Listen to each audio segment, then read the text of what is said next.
Hi everyone! Today magluluto tayo ng shrimp thermidor.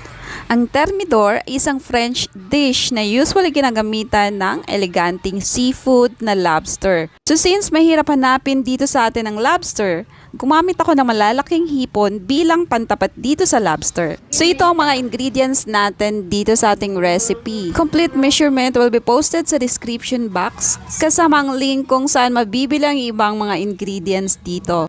So una, gamit itong gunting, kinat ko yung nguso at ang antena. Ganun din ang back part ng hipon. So gamit itong kutsilyo, hihiwain lang natin ang likod para ma-open at maging butterfly itong ating shrimp. So ayan, uulitin lang natin ang prosesong ito hanggang sa matapos. Next, huhugasan ko lang ito, no? Pagkatapos ko siyang hugasan, i-prepare ko na dito sa ating baking tray. So ayan, nilagay ko lang siya dito lahat sa ating baking tray at drenai pot using paper towel. Next, set aside at magluluto tayo ng magiging filling. So dito sa aking pan, naglagay lang ako ng 1/4 cup ng butter hanggang sa mag-melt ito at nilagay ko na rin itong chopped garlic. After 10 seconds, isinunod ko na rin itong ilagay ang sibuyas. Once lanta na ito, isinunod ko na rin ang carrots. After 10 seconds, isinunod ko na rin itong spring onion. Halo-haloy ng konti at isinunod ko na rin yung 1/2 cup of Worcestershire. Ito po ang sinubstitute ko sa brandy. And of course, regardless ito sa kung anong brand ng cooking wine ang gagamitin mo dito. Next, add 1 tablespoon of flour para mag-thicken itong sauce.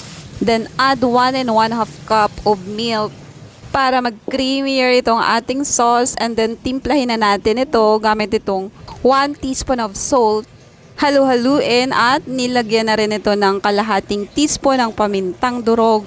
Next, naglagay na rin ako ng approximate 3 tablespoon of mozzarella cheese para mag-sticky itong ating sauce. And of course, mag-add ito ng flavor dito, no? At pwede na natin itong tikman ng naayon sa mas prepared nating lasa. Next, i-ready na natin itong ating mga naka-butterfly na hipon para i-filling dito ang ating sauce. Pagkatapos ko ito lagyan lahat, nagtap ako ng cheese. Combination ng Eden cheese at mozzarella cheese. At nilagyan ko na ito ng breadcrumbs para magkaroon ng konting crunchiness naman itong ating dish. Bago ito, inilagay dito sa preheated oven. So, binake ko lang siya up to 15 minutes over 230 degrees Celsius. Hanggang sa maging golden brown itong ating niluluto. Pero bago ito tuluyang maging golden brown, nag-sprinkle ako dito ng parsley flakes.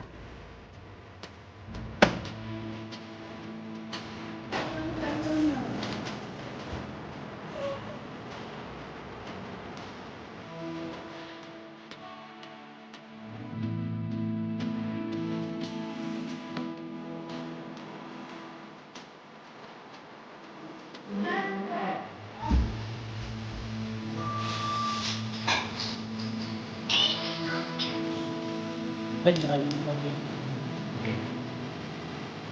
Pas, pawal na. Ha?